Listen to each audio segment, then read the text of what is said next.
Hi, I'm Ian Ritter from GlobeStreet.com, and I'm lucky to have Nora Hogan. She's on the tenant rep board of SIOR, and she's also a principal at Transwestern.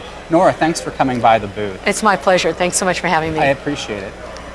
You know, we talked a little earlier, but previous to the conference, and you discussed how the relationship between tenants and landlords has changed in the last year. Could you elaborate on that for us? Well, there's an expression in our business that the landlords have entered into their 10-minute of fame period of time, and it seems like their period of time to be the people that are reigning is much shorter than when the tenant reps do it. But it has definitely changed, and we have seen a dramatic difference, especially in Texas, in the last probably 6 to 9 months. Yeah. And it was almost, you felt it, you knew it was coming, and we were preparing our tenants for it, but it is definitely here.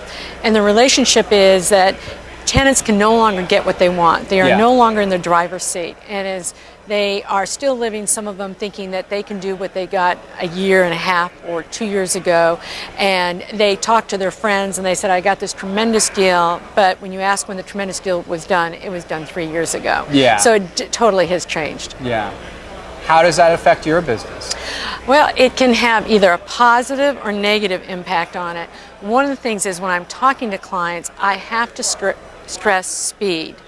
And I think sometimes when brokers come online and they're telling you, you got to get this deal done, you got to get it done fast, they're thinking that we're just trying to get deals done to move on to the next transaction. But the reality is, if you don't get the transaction done quickly, there's always a chance the landlord will pull the deal. And so we are now in the position where we're telling tenants that we've got to move fast, we've got to get the deal done, and they're not going to get what they thought they were going to get. So working with tenants' expectations is becoming tougher every day. You're in a market that everyone is talking about. Everyone's talking about Texas. What is the dynamic there, and will it overheat, or do you think it's going to stay strong? Oh, definitely. It's just going to kill almost all of the markets out there. First of all, New York. Except New York, but you got to still understand, as you all pay your 65 cents per dollar in taxes in New York, and we pay our marginal amount that we have in Texas, I think companies are going to continue to be attracted to Texas because of the work ethic that is there, the low tax rate, I call our very progressive business attitude. When you come to Texas, we don't tell you why you can't get something done. We tell you how it can get done. And it seems like everybody works together. It's very interesting. As soon as you look as our economic development communities work together, they form these large relationships, and they go out and they don't care who wins, just as long as somebody wins that deal. So I think that the Texas market is going to continue to dominate for several years to come.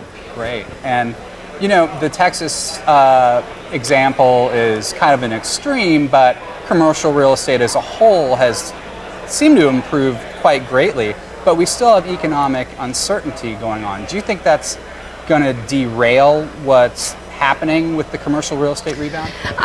In some respects it could, but it depends on what happens here. And I think for the most part, it's going to keep going forward. We are predicting as a company, and we've got 41 offices across the country.